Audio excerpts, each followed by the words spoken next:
everybody. That's nice. I don't have to follow anyone with their great speeches. And please forgive me, I'm actually live streaming this for some of our activists who could not be here. Woo! Myself, my husband, and our almost 8-year-old daughter moved here to Wisconsin from Louisiana less than 2 years ago. We absolutely love it. It represents everything we always wanted to get out of a way of life. We always, in the South, wanted to pay more taxes to get more health care, get more infrastructure, move forward socially. And we came here and it was like Canada without all the Canadians. It was just wonderful.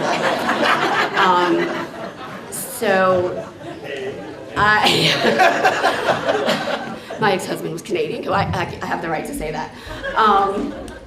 And I know what it's like to live in the United States that Trump wants to bring us back to. I was a progressive liberal for 40 years in Louisiana. And liberal is still a bad word down there. And I cried the entire night after the election. My daughter and I, of course, we were Bernie supporters, as many of you here may have been as well, but we still canvassed for Hillary. I took her with me. And the worst thing was knowing I would have to tell her the next morning that the bully won. And that he was being nice now, and that we were going to have to trust him, because the first thing out of her mouth was, well, but Mom will be safe until January because he doesn't become president until January, right? And everything in my being was against having to tell her that it was going to be okay, but she could not live in fear either. So I'm so thankful for there to be so many grassroots organizations that have popped up here. It can be a little chaotic, so when you get duplicate emails and everybody's in all these different groups, bear with us, because everybody wants to do something on a local level. And the other thing that was so upsetting was all of my gay and transgender friends down in Louisiana, who we truly never thought they were going to have the right to marry. We were so scared that all of that was going to be taken away, because we never dreamed we would live in a world where they would be able to do that. And that's the first thing that we were scared was going to go, as well as, of course, everyone's hit on pre-existing conditions and everything. But everyone has done such a great job. You all came very well prepared, and much more prepared than us local people who were not sure who all was going to show up. So thank you all for everything. And if you ever want to know what it's like to actually live in Trump America, go down to the South for a little while, spend a couple weeks in Mississippi or Louisiana, and you will be really, really thankful that you live up here. Even though this is miserable to you guys, lived it for 40 years, and it's bad, but it could be much, much worse. And thank you all for fighting and trying to keep it from going back any further. If I'd known the gal before me, before her, was going to talk about education, I wouldn't have come up here. But my name is Susan Pacer. I'm from Wittenberg, down the road. And I'm a newly retired library aide from the Wittenberg-Bernwood School District. So one thing that is really near and dear to my heart is public education. I do believe that private and charter and parochial schools have the right to exist too, but stealing the money from our public education is really crippling. I never thought I'd live in a state where the things that happened in 2011 happened. I'm still not over that. We have teacher shortages. Iowa just had some horrible laws changed, and they can look forward to having teacher shortages there too. What teacher wants to work here? Fortunately, we have many wonderful teachers who work in spite of the conditions, and I think our public systems are great. One thing, we don't get to pick and choose our students. We have to take all the students. We have to service all the students. We have to be held accountable for what we do with our students, unlike charter and private schools. If they're going to take the money, then they better be responsible too.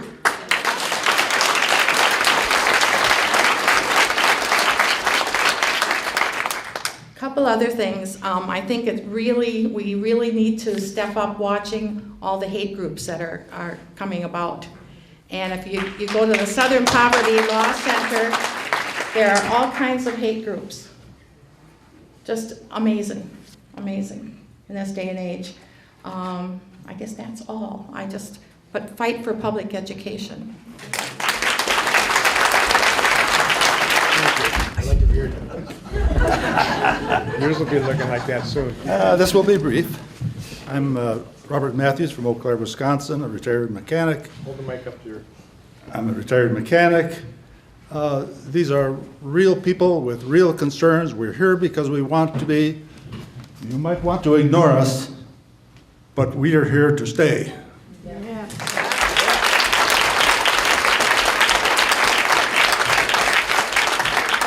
One thing I know, Bob, when you say you're going to make it short, you're a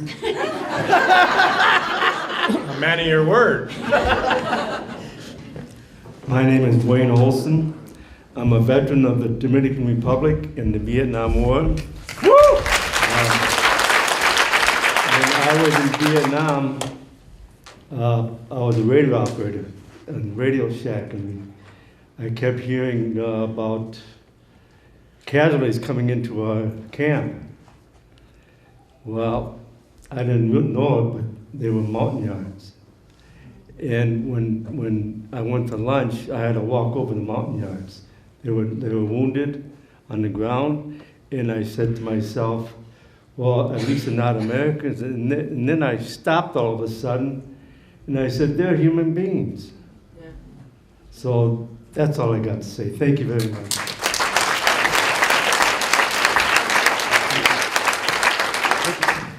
I know, there we go. And I you know, as the young woman who stepped up here a minute ago said, she didn't want to repeat something. But don't be afraid to repeat something. The more often they hear something for support education, support healthcare, keep us out of war, support you refugees, the more they realize you really mean it. And it isn't just coming from one person. And by the way, is anyone here paid to be here tonight? No. Thank you. We're not paid, but they are.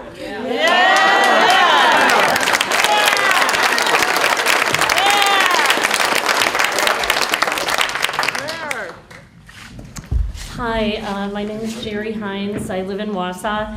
And I, too, came with a long list of questions like everybody else, and everybody has talked very eloquently about that. But this is my question. This isn't enough. They can't not give us a voice. I want to know when you're coming, when you're going to set up the town hall so we can actually talk to you in person. This is not good enough.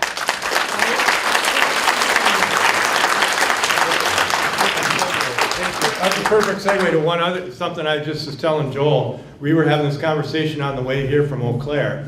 And that is that, and as a former legislator, I can tell you this to be true, and Donna can tell you this too. If you can't be here, you would send a staff person to be here.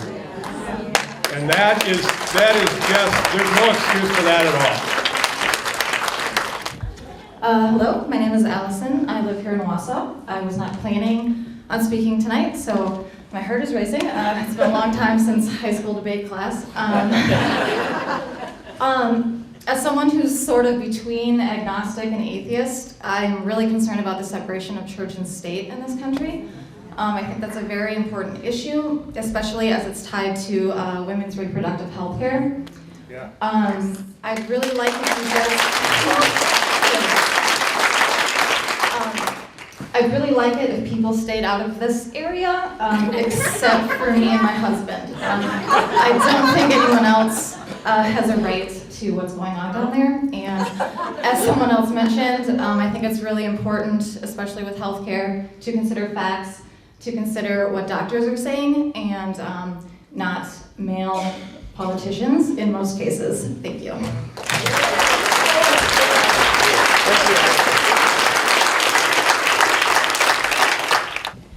Hi, I'm Marguerite Donnelly. I live here in Wausau as well. Did the mic get turned on? Maybe not. There we go, sorry. Oh, yes, that's better. I'm Marguerite Donnelly. I live in Wausau.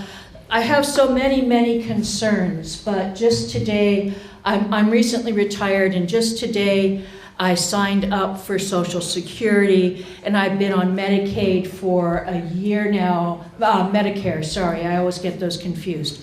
And I have been depending on those. My planning for many years has been predicated on having health care, on having not a large pension, but a Social Security pension. And the idea that this may be privatized, cut, basically gutted, scares me to death. I don't know what I will do if that goes away.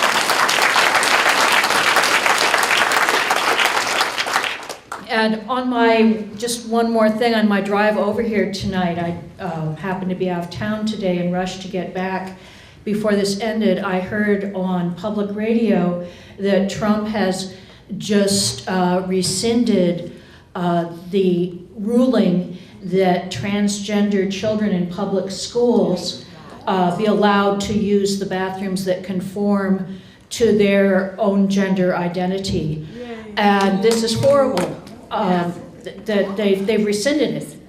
That Obama had put out a ruling with the Department of Education that transgender children be able to use the bathroom that fit with their own identity. Trump has just destroyed that, despite, I've forgotten the name of the law. There was something passed in Title IX, thank you, that prohibits discrimination based on your sex.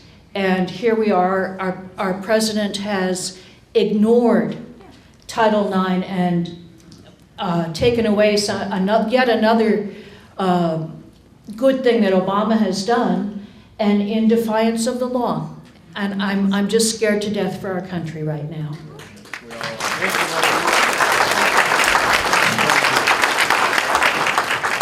I think we could all share that sentiment right now. I just don't want to go back in line. I don't want to get in line. There is no line. Well, I don't want to walk around. Go.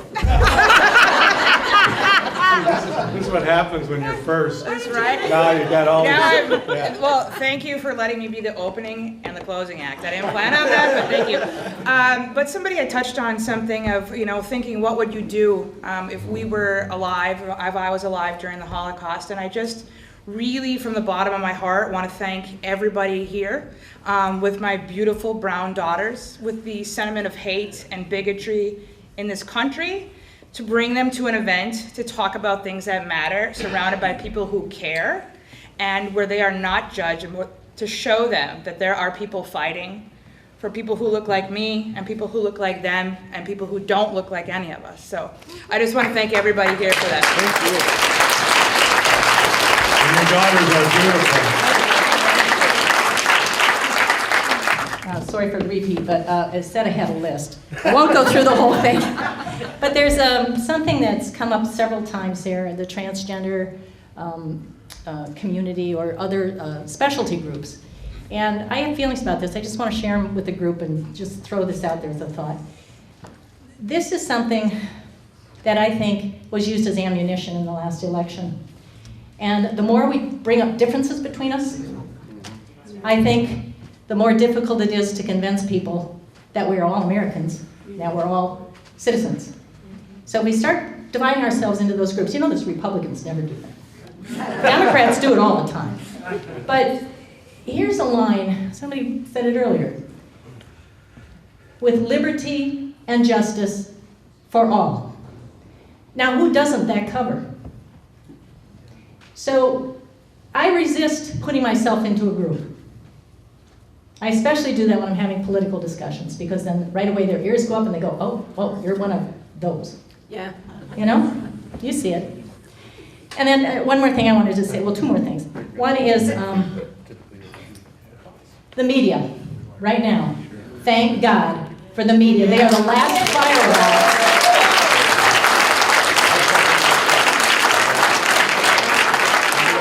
These two folks who who are paid with your taxes don't show up. They don't bother to send an aide to show up. The media is the only firewall we have anymore. My neighbor said this, I love this line. He said, well, you know, that dog has been chasing that wagon for a long time. Now he's caught it, let's see what they're going to do with it. Well, he's from the South. I think we know. I think we know what the dog is going to do with the wagon. They're going to do nothing. The media is the last firewall we have, so support them. And I don't know why they're not here tonight. Jeff, they were, okay. Finally, one last thing Obama said, I love this in his parting speech. He said, remember this, the most important job you have is citizen. Okay? Let's put up with it. But this isn't partisan when we're all addressing our elected officials. Hi, my name is Dan O'Brien, and I came down from Rhinelander with my wife. I think that we obviously are in a very tough time in our society. In fact, I don't remember anything in my lifetime, I'm 66 years old, where times are any worse than they've been.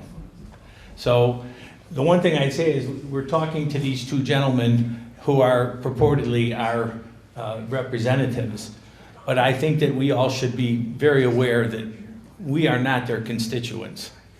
Their constituents are a few people who hand over a lot of money to make sure that they don't have to pay taxes to support a society that's decent. And I remember my previous job, which our present governor greatly assisted in eliminating, was to be a union staff rep and to negotiate contracts for people who worked for governmental agencies. In a historical sense, those types of jobs were a marker for what was considered reasonable in a community. And so the public jobs had things like health insurance and vacation time and a pension. And they recognized that ordinary working people deserve to have a decent life because they're the ones that create this wonderful society that we've got the chance to live in. But what we've found, I think, now is a quote that Mark Twain had, which I think really describes the nature of our society and maybe the human condition. And essentially what he said was, it ain't what you don't know that gets you. It's what you do know that just ain't so. And the truth of the matter is, the other side has convinced many of our fellow citizens that other people deserve to be punished or deserve to be mistreated because they've earned it and they're not like you. And so I guess what I would say is I'm on the school board up in Rhinelander, and I can attest to the effect of the cuts that our state government has decided to visit upon local school districts. I see that as part of a plan. The less well-educated the citizens are, the easier it is to dupe them into believing things which just ain't so. And so,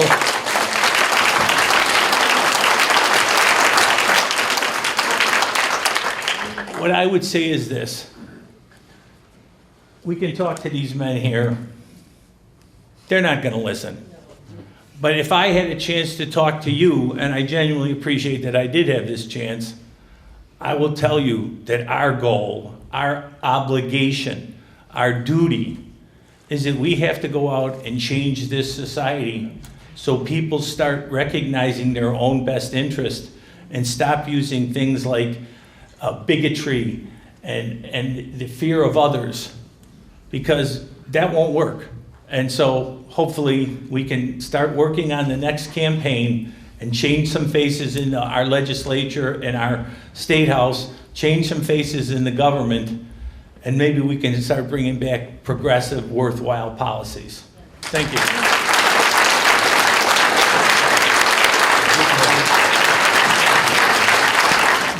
I think it'd be great. I think it'd be great if they did one thing for sure, and that's to announce the people that Trump has as his advisors, Bannon and Miller. We don't need an alt-right government right now. That's beyond populism. I mean, it's terrible. These people, they don't believe in the Constitution. The alt-right does not feel that's relevant. And they love disorder, they love chaos, and they love fomenting trouble and bigotry and hatred everywhere. Thank you.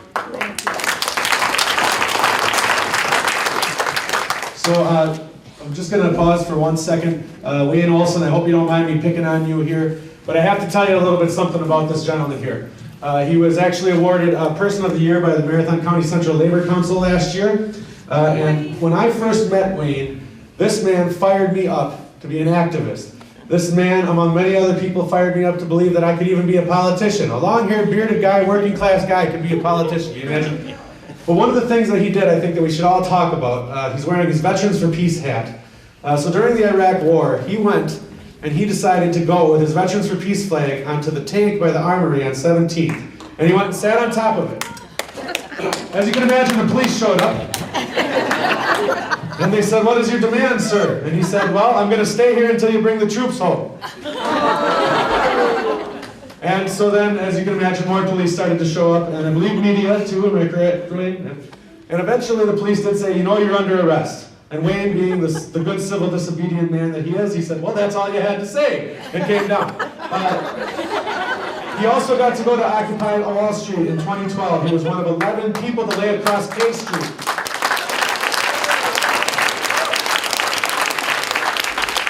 There were nearly 18,000 people at Occupy DC, and he was one of 11 that went to jail during that. So you can imagine that was scary, and he was probably in there a long time, and I'd imagine they were writing songs and having a blast while he was in there. The reason I bring this up is something I wanted that Jeff would like us to talk about. Every single one of you in this room is a leader. And I think you deserve to give yourself a round of applause for that. So I'm going to say it again. Every single one of you in this room is a leader. And we all together have the power to change all of these things for the better. And I am just so humbled and so excited to see so many of you in this room together. And I know not everybody in this room is a Democrat. One man came up and said he's an independent. I even know there's a few libertarian and right-leaning folks in here. So not everybody is on one side necessarily politically. But we are together as a community, and we are together on the issues that affect us as working people. So I just want to thank you all for being leaders of your community and for coming out and showing our elected representatives that they need to listen to us, and that if they don't, we're going to continue to make them listen to us.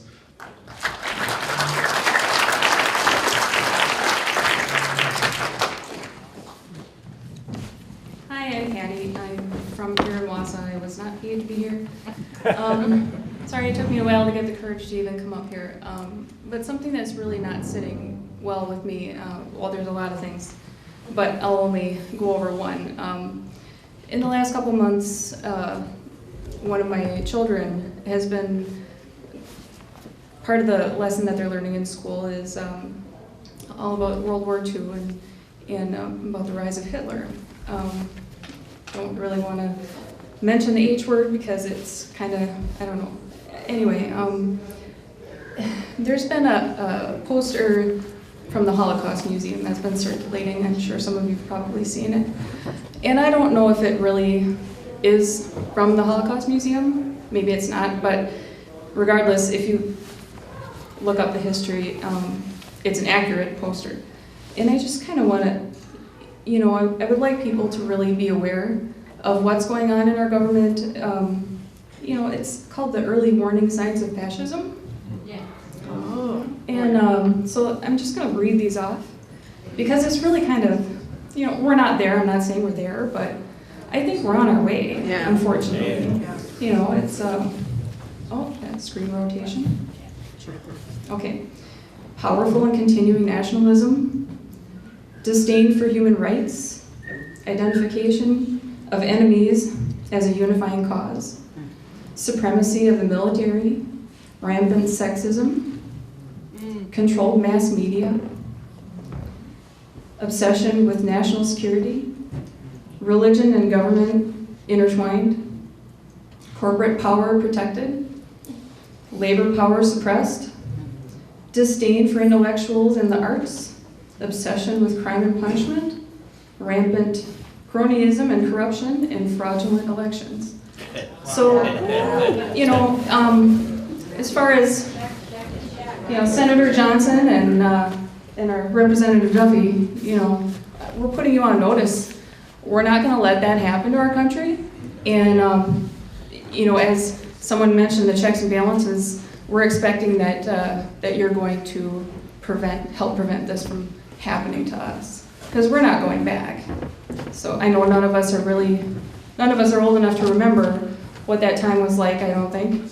But, you know, we've all read the story, we've all learned about it, or heard about it from relatives.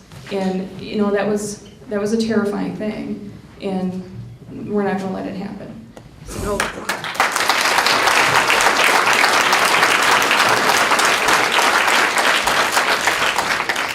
Sometimes things need to be said, and so often, if we say things like that, we're told that you're being dramatic. But thank you for saying that and reading that. It's important for people to know, at least watch for the signs.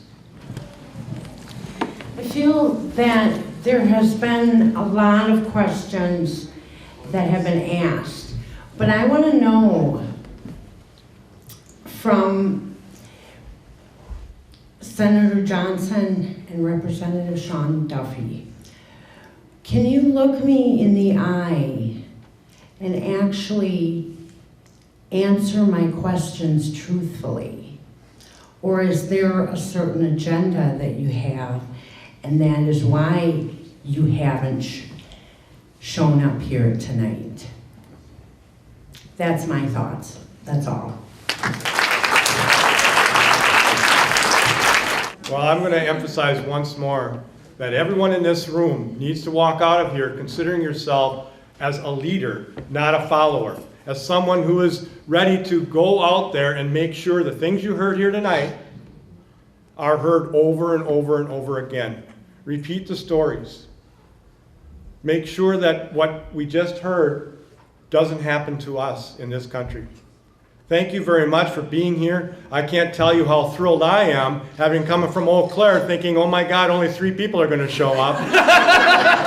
Yes, sir. One thing, I'd like to thank Duffy for not running for Senator of the United States.